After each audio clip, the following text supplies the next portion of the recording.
નમસ્તે મિત્રો, આપ સૌ સાહિત્ય પ્રેમી વાચન પ્રેમી મિત્રોનું ઓડિયો ગુજબુક્સમાં સ્વાગત છે. અત્યારે આપણે વાંચી રહ્યા છીએ વર્ષના પ્રત્યેક દિવસ માટે એક એમ 365 સુંદર સંદેશાઓ સાથેનું આ અદ્ભુત પુસ્તક ઉઘડતા દ્વાર અંતરના. ઓક્ટોબર 19.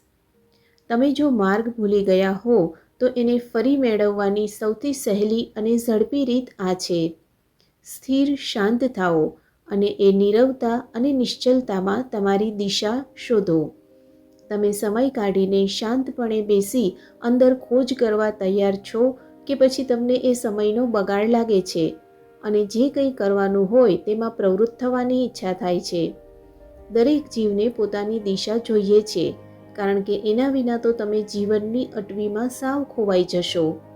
તો તમે ક્યાં જઈ રહ્યા છો તે નક્કી કરવા રોજ થોડો સમય એકલા મારી સાથે કેમ ન ગાળો? એમ કરતાં તમે શીખશો, પછી આ સંવાદ માટે તમને અંદરની એક ઊંડી આવશ્યકતા જણાશે અને ચેતનાની એ સ્થિતિમાં તમે વધુને વધુ સમય મારી સાથે ગાળવા ઈચ્છશો. એટલે સજગ રહો અને અંદરની એ ઝંખનાઓને જવાબ આપો. સમય નથી એમ કહીને એને બાજુ પર હડસેલી ન દો.